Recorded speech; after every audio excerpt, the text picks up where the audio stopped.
Well, hey, welcome back to Country Fried Rock. We dug out a couple of old hard drives, found some of these old episodes from 2009 through 2020, and figured, what the hell, y'all should hear them. Ton of fantastic musicians and bands, many of whom are still out there making great music. I decided to just throw some of these old episodes back out there. They have not been re-edited, so half these places don't even exist anymore. Never mind the URLs, don't even bother. But a lot of these bands really made great music, and I want you to hear it. Dig them up on your favorite streaming service if you can't find them elsewhere, and go see a show if they're still playing. So if you're new to Country Fried Rock, starting back in 2009, this was a syndicated radio show that aired in more than 50 markets across the globe. The structure follows some of the format of older syndicated radio programs, and we left it that way. So we'll bounce around back into the archives and let us know if there's anybody in particular you'd like us to try to dig up off these extremely disorganized hard drives. No matter what, we sure appreciate you being here. You can toss some money in the tip jar, or what the hell, join the fan club. But it's most important that you check out this music. It's all there for you these days on countryfriedrock.com and your favorite podcast app. Tell a friend, smash that follow button, and give us a 5-star rating and review. That hasn't changed, no matter how much my hair color and eyeglasses have. Thanks for being here. Welcome to Country Fried Rock. I'm your host, Sloane Spencer. This week, I'm talking with Lockwood Porter. Originally from Oklahoma, but in the Bay Area of California for the last several years, Porter's recent album, 27, is getting ready for a UK and European release this spring. We talk about writing a rock record and touring, both with a band and as a solo folk troubadour. The songs work either way. We'll find out more from Lockwood Porter today on Country Fried Rock. My guest today on Country Fried Rock is Max Porter, known professionally as Lockwood Porter. Hey. Hey, how's it going? So tell me how the name thing came around. Sure. When I was getting ready to put out my first solo record, I started thinking about what I was going to call it, whether I was going to use my own name or some variation on that. And right around that time, my grandfather on my father's side passed away at the age of 99, and his name was Marcus Lockwood Porter. My name is Max Lockwood Porter, and in his professional life, he always went by Lockwood Porter. So kind of as a tribute to him, I took on that moniker. Also, it helps that it's easier to Google and find a domain name for that than for Max Porter on its own. So that became the name. What a great tribute to him. And wow, 99. Yeah. And you're totally right about both Googling and getting a website. Yeah. Unfortunately, it seems like that becomes more and more of a concern these days. So you see a lot of singer-songwriters out there with 3 names, and I sort of think that might have something to do with it.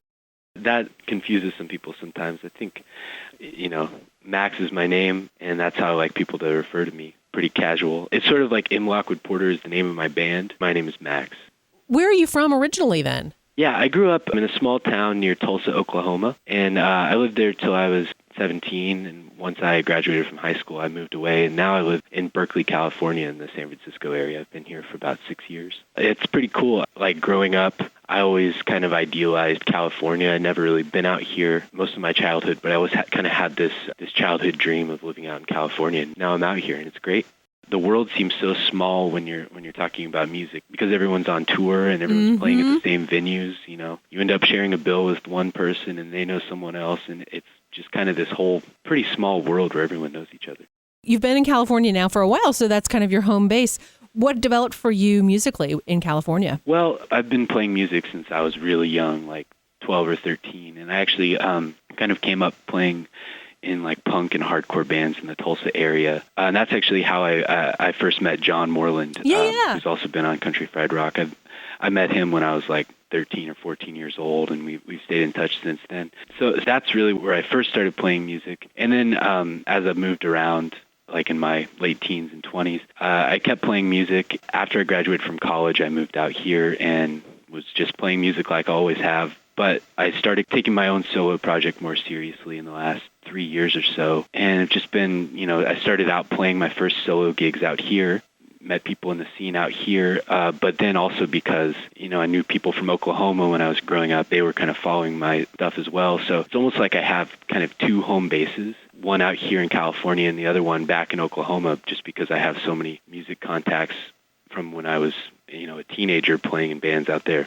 Hey, y'all, this is Sloane Spencer, the host of Country Fried Rock. We've had an incredible year with more people finding us on the radio and our podcast than we ever imagined. Thank you all so much. Careful what you wish for. You just might get it. Hey, this is Max Porter from Lockwood Porter, and you're listening to Country Fried Rock.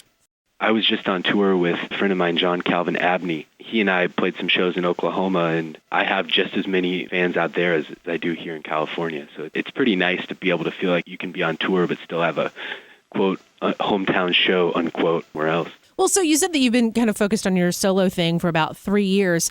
What was that transition like? I've always been writing songs ever since I was in my first bands, but I always kind of saw myself more as a lead guitar player. And I was playing lead guitar in just a bunch of different bands out here in California and just writing my own stuff on the side. And then a friend of mine named Peter, he was playing drums in a band I was playing guitar in, and he's also a recording engineer. And he was just getting his start about 3 years ago. And I had a bunch of songs, a big backlog of songs that I hadn't done anything with. And one day I was just like, hey, Peter, we should record these. We should make like an EP. And then that EP turned into a full-length album. And then I was like, well, now I have an album. I should start playing shows. And then started playing shows and just kind of snowballed from there. And what started out as sort of this lark turned into my main project. The first time through there, it was album, then playing out. And so what changed for you as you moved into what now is 27?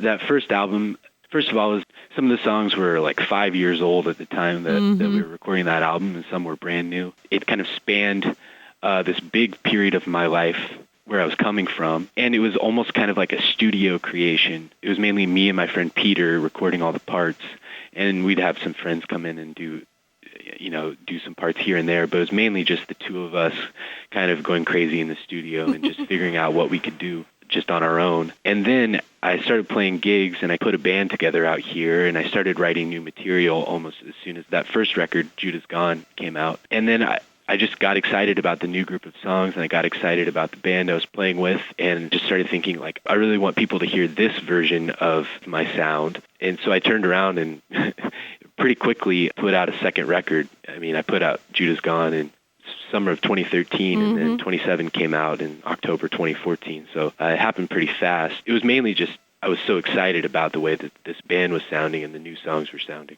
So you used some of the same players then when you recorded? Yeah. It was pretty much as close to live as you can get, still doing some overdubs. I played guitar, and my friend Peter played drums. My roommate Bevan played bass, and a guy named Jeff that started playing with us plays keyboards. And then I did some guitar overdubs, and my friend Jules did some pedal steel and some guitars as well. Hey, y'all, this is Sloane Spencer, the host of Country Fried Rock. Those of y'all who listen on our podcasts, it's a quick hit of just the conversation. If you want the full radio program with all the songs that we talk about, ask for it on your local radio station, joining 20 other stations across the country. Get the goods at countryfriedrock.org. Hey, this is Max Porter. My website is mlockwoodporter.com, and you're listening to Country Fried Rock. Cool. And so then, now that it's been out for a few months, what is changing for those songs? With those songs, I went out on the road with pretty much the full band right after the album came out. Whenever you go out on the road, the songs just get tighter and they kind of change a little bit. And then I just came off of a 3-week solo tour with my friend John Calvin Abney, and I was adapting these songs that I wrote with a band to a solo setting, and a lot of them really changed when I started playing out more solo, and some of them turned into small acoustic folky songs, and I've really kind of learned how to take those rock songs and put them in that format as well. So it always seems like I write the album first, and then when I start playing live, the songs change, but it's kind of fun that way. Sure. Well, yeah, because on the album, I would say half the songs at least are rock songs. Yeah, for sure. That was kind of how I envisioned that album. As I wanted it to sound like, some of my favorite artists are like Bruce Springsteen with the E Street Band and that big sound, or like Wilco with all their kind of like crazy experiments and arrangements and stuff. And I wanted to play around with some of that stuff. Well, all right. Normally I'd ask this towards the end, but on yours it's noted. Tell me about the art of the album. My best friend since I was 5 years old is a guy named Joe Casey, and we grew up together in this town called Skiatook, which is north of Tulsa, really small town. I moved out here to the San Francisco area about 6 years ago, and about 3 years ago he moved out here, and we ended up living together. So we've been best friends since we were 5, and we still live together out here in California. And he's a graphic designer, so he's done all my design for everything that I've put out. And so it's just really casual. I really respect him as an artist and designer. We just, we'll just get together whenever I'm working on something and have a few beers and talk it over, and I'll play him some of the songs, and he'll come up with an idea, and we'll just kind of run with it. So for the art for 27, I had already recorded the whole album. I was listening to it all the way through, and whenever I'm naming something, I'm trying to think of common themes and something that's going to tie it all together. And I had just turned 27, and I have a song on the album called Chris Bell, which is about Chris Bell, who was a member of the band Big Star, one of my favorite bands, and he died at the age of 27, like so many rock and rollers did, under pretty tragic circumstances. And there's a lot of songs on the album about how hard it is to try to get a music career off the ground, and also just dealing with what life is like in your late 20s. So I thought 27, it kind of came to me in a flash that 27 would be a great unifying title for the album. When I mentioned that to Joe, he started playing around with it. We tried using a portrait as the cover. We tried a bunch of different things, and then one day he just really suddenly had this idea, scrapped everything we'd been working on, and just had this idea for a neon sign as the cover, 27, because it's so simple. It's kind of also it harkens back to the first Big Star record, because they have that neon sign on the #1 record. And it just worked. It looked great when he put it together and showed it to me, and it's eye-catching, and so we rolled with it. And I love the Replacements, and I love that song Alex Chilton. That song kind of was what sparked the idea for writing the song Chris Bell, because I was like, there's a song about Alex Chilton, but Chris Bell was also really important to the songwriting and production of that first record, and he should get some credit too.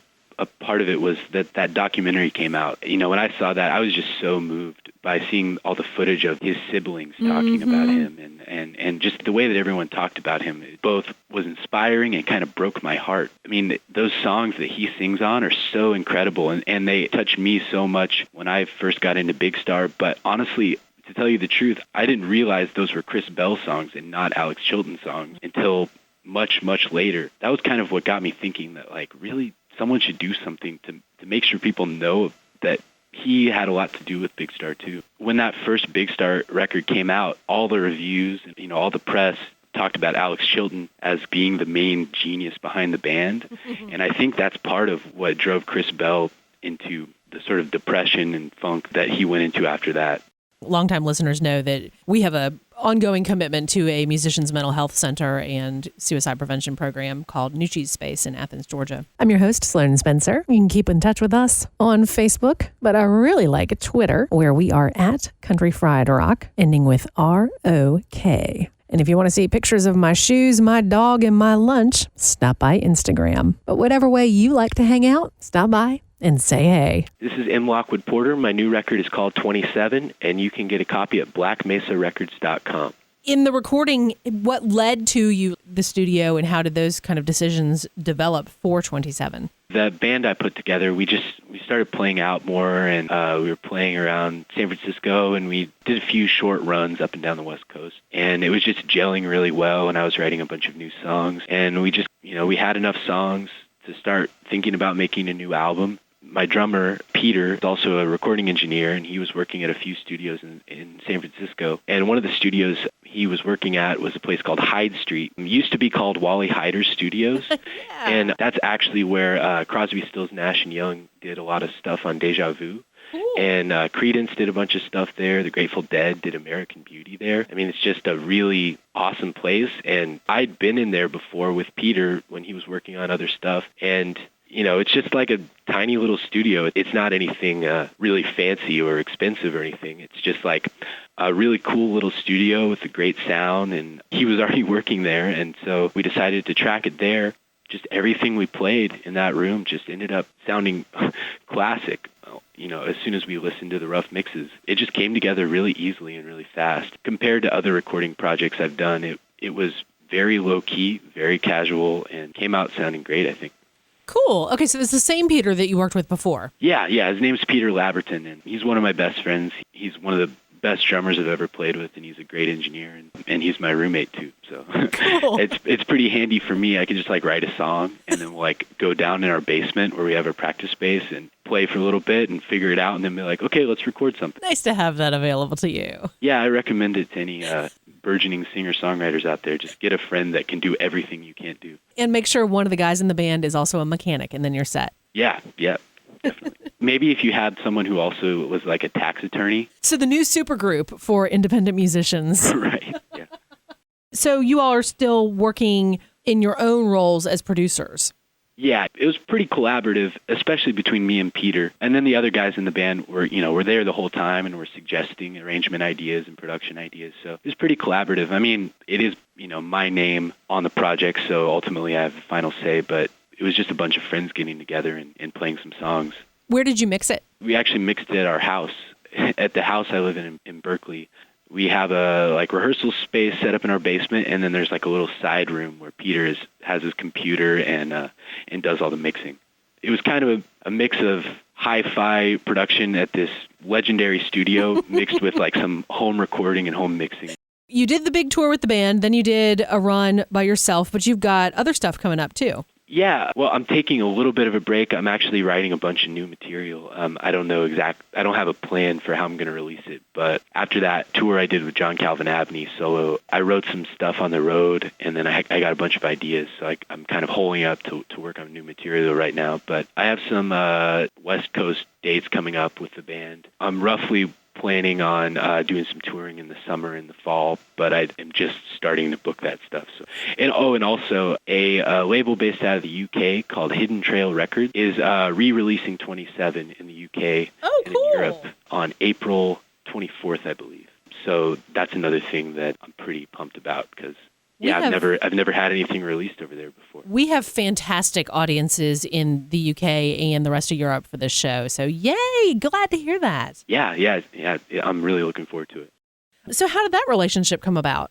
Well, so Hidden Trail is a pretty indie label based out of Brighton. And one of the guys that runs it is a guy named Jeremy. And he also writes for a blog called Some of It Is True. Oh, yeah. And that blog reviewed my first record, Judah's Gone. When I was getting ready to put out 27, I contacted everyone that had written about my first record, including Jeremy, and we talked back and forth in the period between when I put out Judah's Gone and when I put out 27 anyway. So we kind of had a relationship we'd already started, and I was just like, I'm putting out this new record. I'm interested in figuring out how to get more people in the UK and Europe to hear it. I was wondering if you had any ideas. And Jeremy, he responded, he's like, well, I have this one idea. I have a record labeled. I really like the record. Maybe we could work together to put it out. That's how it started. That's great. Yeah. Another friend of mine from Oklahoma that now lives out in California decided to start a record label to put 27 out on vinyl. So the record label is called Black Mesa Records. We did it on translucent blue vinyl. Cool. Really cool. Yeah, so that's available. What Wilco record? Ooh, I like a lot of them for different reasons. Yankee Hotel Foxtrot is probably the best Wilco record, but I have a soft spot for Being There. Max Porter, a.k.a. M. Lockwood Porter, thank you so much. Thank you. Safe travels. Take care. Thanks a lot. Bye-bye. Bye. countryfriedrock.org. Copyright 2015. All rights reserved. Our 2015 bed music is from Drivin' and Cryin's debut album, Scarred But Smarter. Got a great band you want to hear on Country Fried Rock? The best thing to do is tweet us at Country Fried Rock. That's Country Fried, R-O-K. You can subscribe to our weekly podcast on iTunes. Just search Country Fried Rock. Country Fried Rock radio programs are distributed to public radio through the Public Radio Exchange, prx.org. Our Country Fried Rock stinger is from Steve Soto and the Twisted Hearts. Ever he been helping us some country fried rock.